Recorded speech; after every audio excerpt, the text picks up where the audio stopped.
Actually বিশ্বগুরু উনি যে দাবি করেন না যে দেশে প্রচুর তেল মজুদ আছে, দেশের গ্যাসের অফুরন্ত ভাণ্ডার আছে, প্রকৃত অর্থে তা নয়। আমদানি করেই চলতে হয়।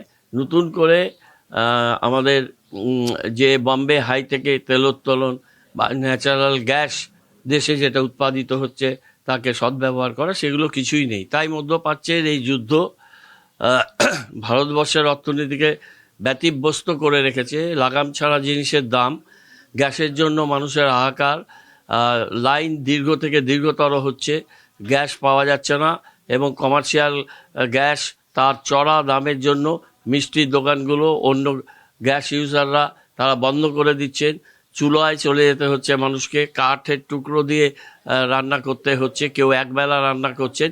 এই পরিপ্রেক্ষিতে কিছু শুল্ক সাময়িকভাবে প্রত্যাহার করে নেওয়া হয়েছে, কিন্তু তাতে কোনো লাভ হবে না।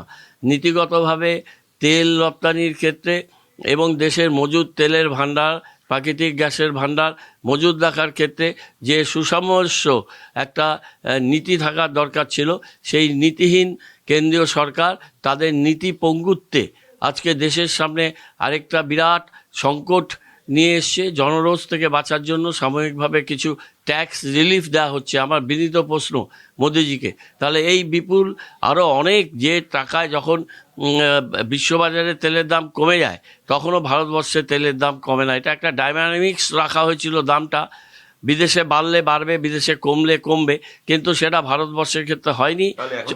এখন কেন হলো? এখন নির্বাচন বড় বালাই, তাই বাধ্য হয়ে কিছুটা ছাড় দেওয়ার চেষ্টা করছে। কিন্তু যখন বাজারে মানুষ যাবে কিনতে, তখন কিন্তু তার সাথে অ্যালায়েড জিনিসপত্রের যা দাম বৃদ্ধি হয়েছে, যেভাবে মুদ্রাস্ফীতি হচ্ছে, তাতে কোনো লাভ হবে না।